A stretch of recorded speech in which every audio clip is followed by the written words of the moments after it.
Hello दोस्तों, very good morning. तो स्वागत करता हूं आपके अपने यूट्यूब चैनल विक्यार स्टडी विद विक्रम पे।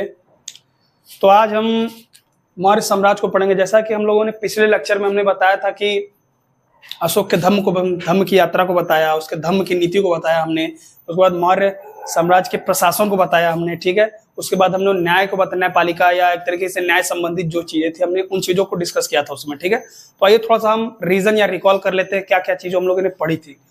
अशोक की धम्म यात्रा का मैंने पढ़ा था, ठीक है। हम लोगों ने लुम्बिनी की यात्रा पढ़ी थी। फिर हम लोगों ने अशोक के धम्म को पढ़ रहे थे उसमें, तो हमने बताया था कि अशोक की धम्म नीति क्या थी।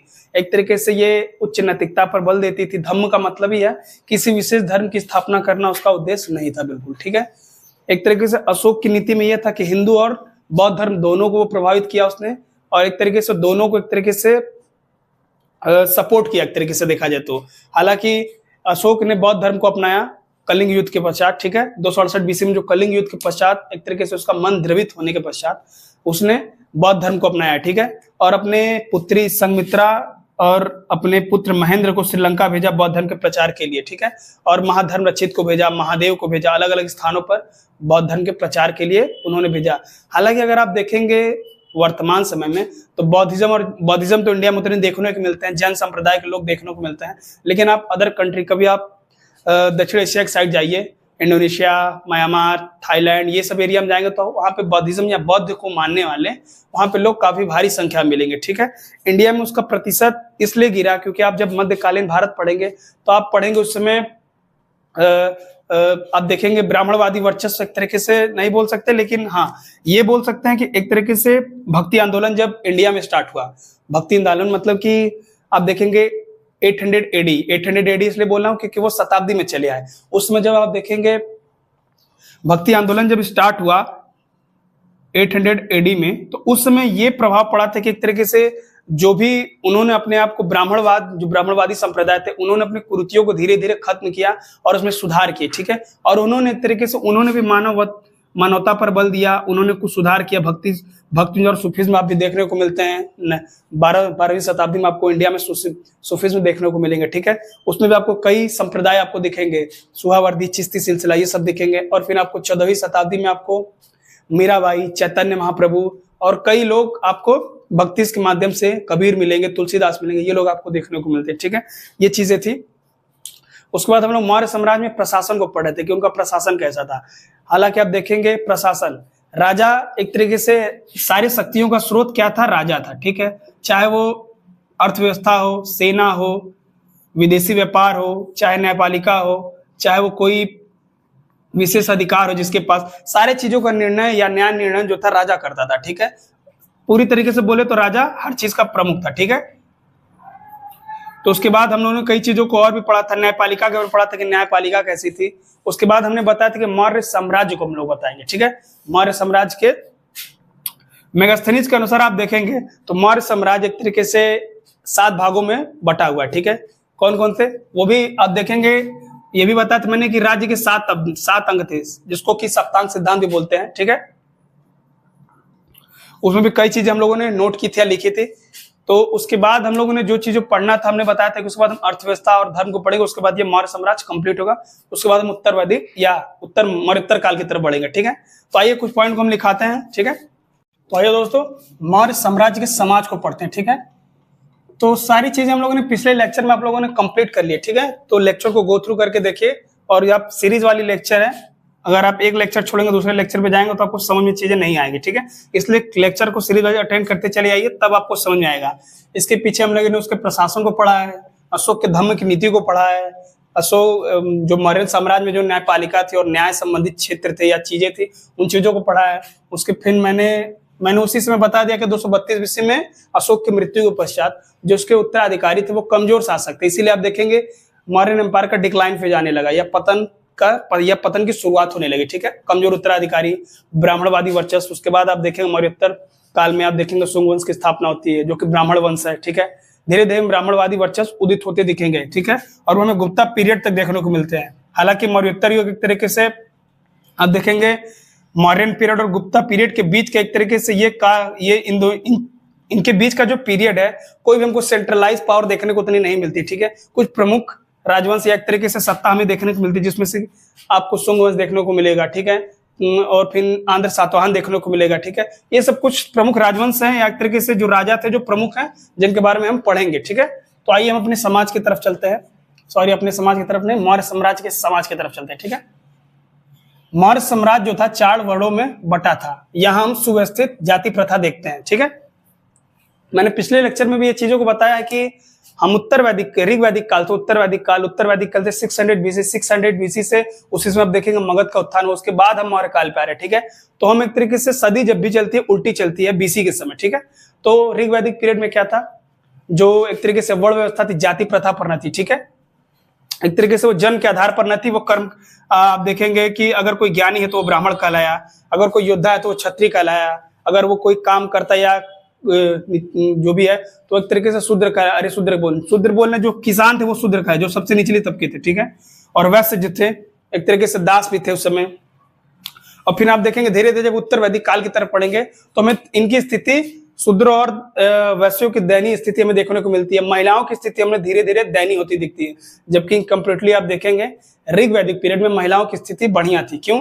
क्योंकि वो सभा और विधत में भाग लेती थी, ठीक है। उत्तर वैदिक काल में ये हक उनसे छीन लिया गया, ठीक है, संपत्ति का अधिकार छीन लिया गया, ठीक है। ये सब सारी चीजें उन लोग से अधिकार छीन ले गए। तो धीरे धीरे हम एक तरीके से डिक्लाइन फेज की तरफ जाने लगे। महिलाओं की स्थिति इस समय भी आपको देखने को अच्छी नहीं मिलेगी पुरुषों के कंपेरिजन में। अब कंपेरिजन करें सिंधु सभ्यता से तो उस समय के समाज को क्या मात्र सत्तात्मक समाज बोला गया, ठीक है। और वहीं मौर्यन एम्पायर की बात कही है तो इस समय का पुरुष सत्तात्मक या पुरुष प्रधान समाज बोला गया, ठीक है। गुप्ता पीरियड में पुरुष समाज था। हमें एक तरीके से आप देखेंगे सिंधु सभ्यता में ही मात्र सत्तात्मक मिलता है और एक प्रमुख राजवंश सातवाहन, ठीक है। उसमें भी हमें आप जैसे कि कुछ राजा पढ़ेंगे, पुलुमामी वशिष्ठ गौतमी पुत्र सतकर्णी पढ़ेंगे, पुलुमामी पढ़ेंगे।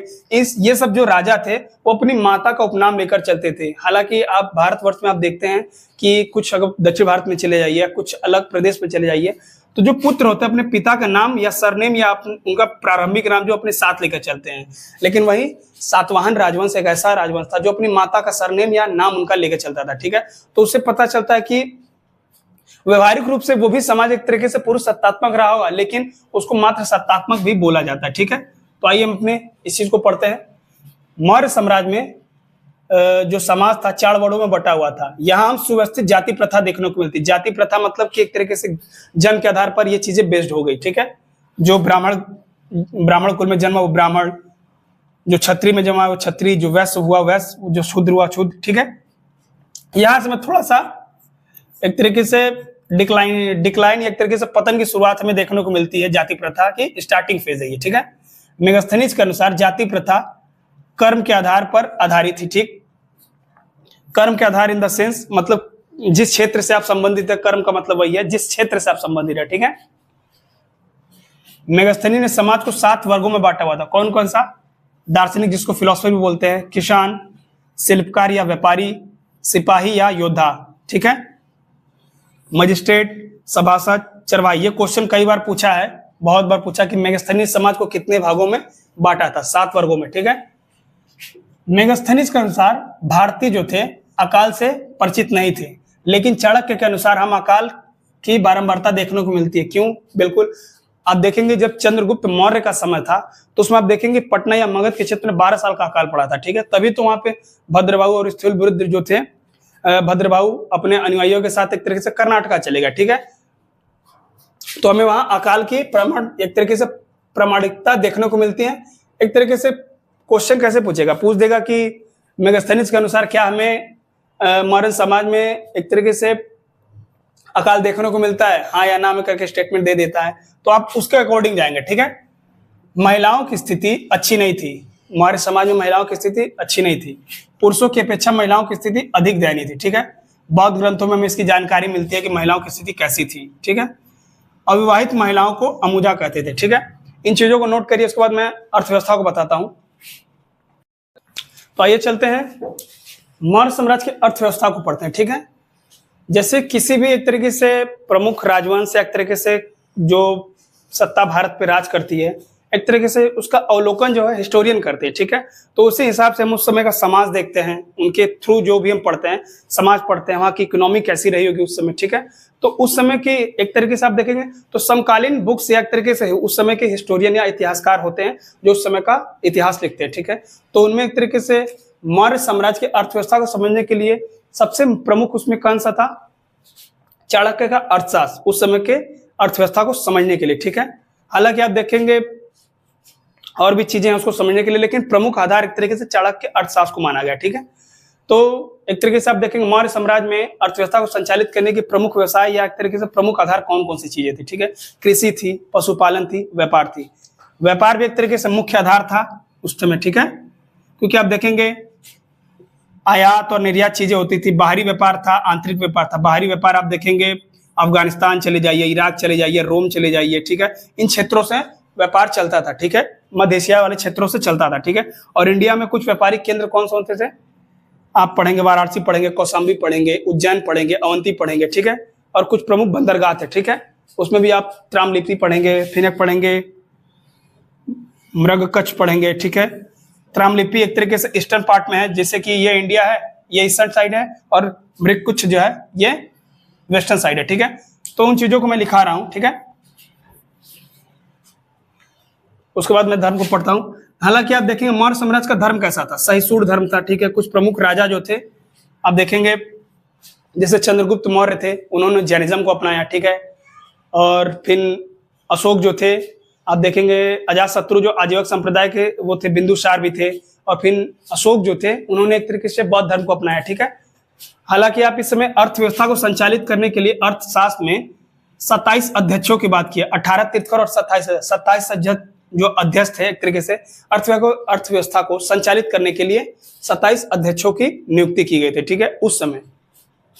और इस समय आप देखेंगे अधिक एक तरीके से मौर्य साम्राज्य में कुछ मुद्राएं पढ़ने को मिलेंगे, जैसे कि आप कासारपड़ पढ़ेंगे, ठीक है, जिसको और पढ़ एक तरीके से मौर्य साम्राज्य की आधिकारिक जो मुद्रा थी पढ़ थी। अब फिर मासिक पढ़ेंगे, ठीक, काकड़ी पढ़ेंगे जो कि तांबे की बनी हुई थी, ठीक है। उसके बाद सुवर्ण पढ़ेंगे, सुवर्ण पूछता है कि ये सोने की मुद्रा थी, ठीक है, बाकी ये चांदी, बाकी ये दो तांबे के थे, ठीक है। इन चीजों को मैं लिखा था, नोट डाउन करिएगा, ठीक है। तो चलिए मौर्य साम्राज्य की अर्थव्यवस्था को पढ़ते हैं, ठीक है। कुछ पॉइंट्स उसको देख लेते हैं। अर्थव्यवस्था को समझने का मुख्य स्रोत जो था चाणक्य का अर्थशास्त्र था, ठीक है, कौटिल्य जिसे विष्णुगुप्त भी बोलते हैं। चाणक्य ने 27 अध्यक्षों का जिक्र किया है जो कि अर्थव्यवस्था को नियंत्रण या संचालित करते थे, ठीक है। मौर्य साम्राज्य के तरीके से प्रमुख आधार क्या मान सकते हैं उस समय के हिसाब से, आप जानते हैं कि सेकेंड अर्बनाइजेशन का फेस है। लोहे का एक तरीके से लोहे का उपयोग बहुत भारी मात्रा में की जा रही थी।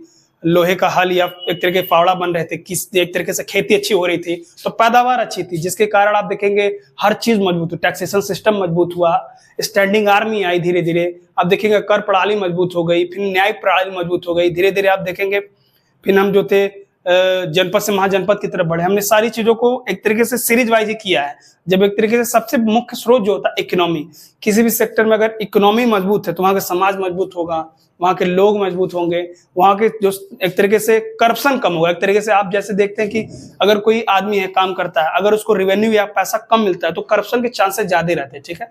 इसलिए इतना तो पैसा एटलीस्ट लोगों के पास होना चाहिए जिससे करप्शन के चांसेस कम हो। करप्शन के चांसेस कब कम हो गए, जब लोग एक तरीके से लोग, ऐसा नहीं कि ये चांसेस नहीं है कि पैसा रहेगा तो करप्शन नहीं होगा, लेकिन चांसेस कम होते हैं क्योंकि उनको एक तरीके से जो नीड होती है वो चीजें कंप्लीट होती है पैसे से, ठीक है। इसका आधार क्या मुख्य था, पशुपालन, कृषि और व्यापार। व्यापार में आंतरिक और बाहरी व्यापार दोनों देखते हैं। बाहरी व्यापार में आप रोम चले जाइए, मध्य एशिया चले जाइए, ईरान, अफगान, यहां से एक तरीके से हमारा व्यापार चलता था। और एक तरीके से मौर्य काल में जो मुद्रा प्रणाली थी या मुद्रा विभाग का जो अध्यक्ष थे उसको लक्षणा अध्यक्ष कहते थे, ठीक है। एक तरीके से ये अलग विभाग था इकोनॉमी में जिसको संचालित किया करते थे लक्षणा अध्यक्ष, ठीक है। मौर्य काल के जो सिक्के थे, कासारपड़ थे, सुवर्ण थे, मासक थे, काकड़ी, ठीक है। कासारपड़ में एक तरीके से आप देखेंगे पर्ण देखने को मिलते हैं, पर्ण, ये मौर्य एम्पायर की आधिकारिक मुद्रा थी, पर्ण, पोषण पूछा हुआ, ठीक है। एक तरीके से ये चांदी के सिक्के थे, मैं लिख दे रहा हूं, मैं बोल दे रहा हूं। कासारपड़ एक चांदी का सिक्का था, सुवर्ण एक सोने का सिक्का था, और मासक तांबे का था और काकड़ी भी तांबे का ही सिक्का था। ठीक है। मौर्य काल में करों के प्रकार, यहाँ से क्वेश्चन देखिए यूपीएससी में भी कई बार पूछे गए और पीसीएस में भी, कई स्टेट पीसीएस में भी क्वेश्चन पूछे गए। ठीक है, क्योंकि आप देख रहे हैं एग्जाम के पैटर्न को जब पकड़ेंगे या पेपर जब देखेंगे तो मैच द कॉलम में करके क्वेश्चन इस समय बहुत पूछा जा रहा है कि इनमें से किसका कौन है, फिर इनमें से एक सही दो सही, ऐसे क्वेश्चन। ठीक है, इस बार तो हालांकि पेपर में आप देखेंगे एलिमिनेशन मेथड लग रहा था। ठीक है, अगले बार नहीं लगा था, इसीलिए आप देखेंगे कट ऑफ बहुत कम गई थी। तो पहला कर कौन था? भाग, जो उपज का ये मुख्य कर था, उपज का 1/6 भाग था। ठीक है। शुल्क क्या था? एक व्यापारिक या व्यापार कर था। बलि क्या था? एक तरीके से उसी भूमि से उपज का 1/6 कर था, लेकिन ये एक अतिरिक्त कर था, इसके अलावा ये अतिरिक्त कर था। ठीक है, ये भी कुछ पैदावार से 1/6 कर लिया जाता था। प्रलय क्या था? ये था आपात कर। ठीक है, और प्रवेशय क्या था? ये आयात कर। ये दोनों अंतर है, आपातकालीन कर और ये आयात कर है। ठीक है, और निष्क्रामय क्या था? ये एक निर्यात कर था। और हिरण्य क्या था? हिरण्य एक ऐसा कर था जो उपज के रूप में न लेकर नगद के रूप में लिया जाता था। ठीक है, और सेतुबंध, ये बहुत बार पूछा हुआ है कि सेतुबंध क्या था? ये एक सिंचाई कर था। ठीक, और समाहति राजस्व विभाग के अध्यक्ष थे। क्वेश्चन पूछ देता है कि समाहति का मतलब क्या है, समाहति का, और ये किस प्रशासनिक व्यवस्था से संबंधित या किस साम्राज्य से संबंधित है और इसका मतलब क्या है, अध्यक्ष। ठीक है, इसके बाद कुछ चीजें और मैं लिखा रहा हूं। ठीक है, तो इसके बाद जो मौर्य साम्राज्य के व्यापारिक केंद्र थे, आंतरिक और बाहरी, और आंतरिक में आप देखेंगे वाराणसी चले जाइए, कौशाम्बी चले जाइए, उज्जैन चले जाइए, कलिंग चले जाइए, ये तो आंतरिक थे। ठीक, इसके 2 प्रमुख बंदरगाह पूछते हैं। ठीक है, क्वेश्चन मैं लिख देता हूं, इसको लिख लीजिएगा। 2 प्रमुख, ठीक,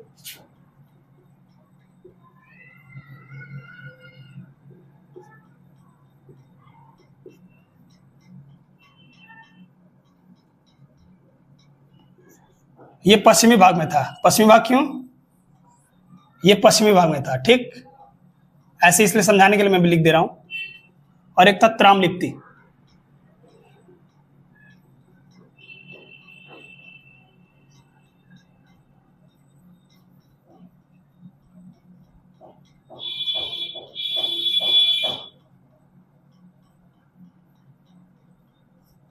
ये था पूर्वी भाग,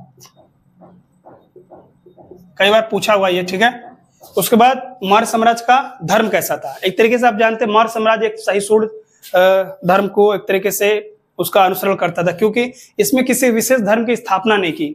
इसने हिंदू धर्म, बौद्ध धर्म और आजीवक संप्रदाय के जो संबंधित लोग थे उसको फॉलो करने वाले बिंदुसार जो थे, ये समान धर्मों को एक तरीके से समान प्रोत्साहित किया गया। ठीक है, तो ये चीजें आपकी कंप्लीट हुई मौर्य साम्राज्य के बारे में। मौर्य साम्राज्य के बारे में हम लोगों ने प्रशासन को पढ़ा, साम्राज्य को पढ़ा, अर्थव्यवस्था पढ़ा, न्यायिक प्रणाली पढ़ा और भी बहुत व्यापारिक केंद्र को पढ़ा। मैं फिर से बोल दे रहा हूं, आंतरिक व्यापारिक केंद्र और बाहरी व्यापारिक केंद्र कौन कौन से थे, या व्यापार कहां कहां से होता था। इंडिया में अगर देखेंगे उज्जैन था, उज्जैन, कलिंग, अवंती, वाराणसी, और बाहर आप जाएंगे रोम चले जाइए, मध्य एशिया में चले जाइए। ठीक है, अफगान, ईरान, यहां से होते थे। ठीक है, तो ये चीजें आपकी यहाँ कंप्लीट हुई। इसके बाद हम अगले लेक्चर में एक तरीके से ज्योग्राफी का लेक्चर सीरीज होगा। ठीक है, लेकिन इसके बाद जो चीजें हिस्ट्री में स्टार्ट होगी वो एक तरीके से मौर्योत्तर काल। मौर्योत्तर काल में हम पहला क्या पढ़ेंगे? शुंग वंश को पढ़ेंगे, जो ब्राह्मणवादी वर्चस्व था। ठीक है, एक ये भी कारण है इस महान साम्राज्य के पतन का कि ब्राह्मणवादी वर्चस्व फिर से हमें देखने को मिलता है, यह साम्राज्य की स्थापना होती है। पुष्यमित्र शुंग जिसको बोलते हैं, ठीक है, वो ब्रह्मदत्त के एक तरीके से मंत्री थे जिन्होंने उनको मार कर या उनकी हत्या कर इस वंश की स्थापना की थी। ठीक है, तो आई होप ये लेक्चर अगर आप लोगों को समझ में आ रहा तो सेशन को ज्वाइन करिए, लाइक करिए, सब्सक्राइब करिए और शेयर करिए अपने दोस्तों को। ठीक है, तब तक के लिए नमस्कार, जय हिंद।